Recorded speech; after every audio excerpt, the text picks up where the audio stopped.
Irene says that the system of terror that the Nazis instituted is still difficult to comprehend. In a matter of months, she had gone from being a normal teenager to a prisoner in horrendous conditions in a place where she watched hundreds of people march to their deaths every day. She knew by now that her mother and siblings had been sent to the gas chambers. Although her father had survived the selection platform, she learned that he too had been killed.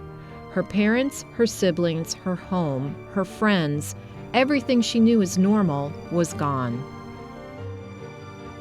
We came from civilization. Certain things were expected.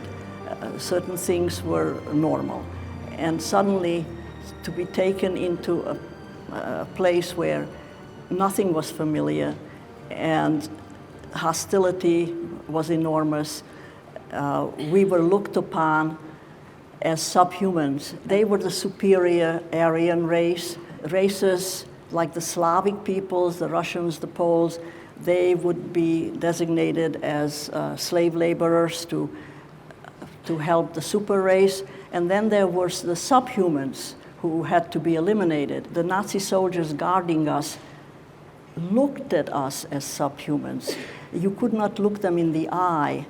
You know, when other human beings treat you as subhumans, it is a most terrifying feeling because you have no one to turn to. This is your support group. This is what you know, and suddenly you're not one of them. It's very, very difficult to ever bring back that trust because you could see how people can turn on you in a very vicious way. Very scary, truly, truly scary, because you have no place to turn, no one who identifies you as a fellow human being. I have a hard time expressing what it feels like to be dehumanized, but the feeling is primarily terror, real terror. These Nazi soldiers did not identify with us on a human level, so that if our babies are torn from their mothers, that doesn't affect them because we're not the same kind of human beings. And they have the guns and they have the power.